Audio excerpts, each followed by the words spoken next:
So mga tol, tuloy-tuloy pa rin po ang pag-iensayo ni former 3 Division World Champion General Casimero kahit na masama pa ang panahon dulot ng bagyong Uwan na tumama sa Pilipinas. Hindi nga po hadlang kay Casimero ang masungit na panahon.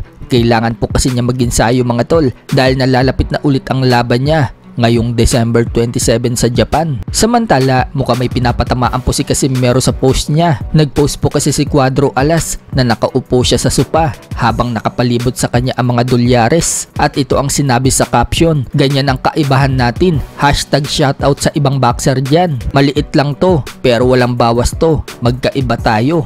Come on, bash me.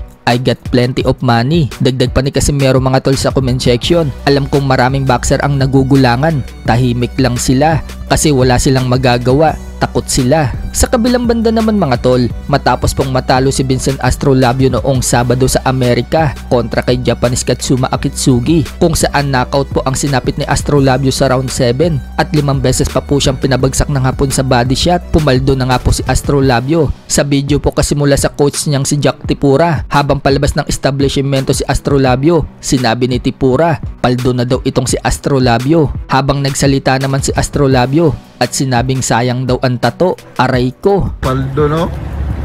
Sayang ang tato! Aray ko! So dinadaan nga lang po ni Astrolabio sa tawa at biro ang pagkatalo niya. May nagkomento naman po dyan mga tol at sinabing sayang daw ang utot. Sinagot naman ni Tipura ang comment at sinabing igit daw ang lumabas, hindi na daw utot. Kaya nagkomento ng utot ang fans. Matatandaan po kasi na bago yung laban. Sinabi ni Coach Jack Tipura na iuutot lang daw ni Astrolabio ang body shot ng hapon. Sa isa pang video, pinakita ni Astrolabio kung paano daw ilagan yung body shot ng kalaban.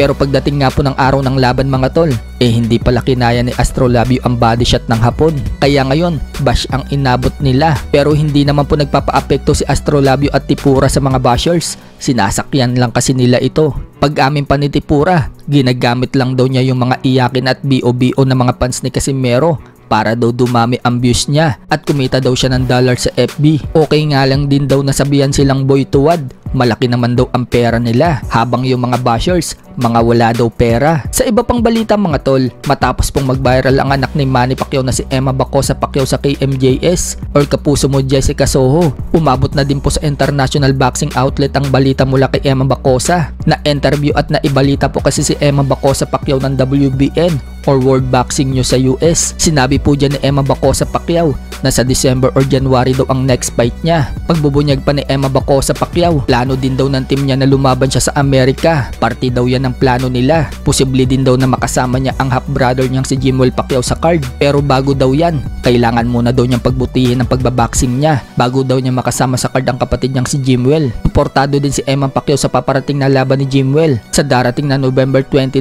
sa professional debut nito. Sana nga daw manalo si Jimwell sa laban niya.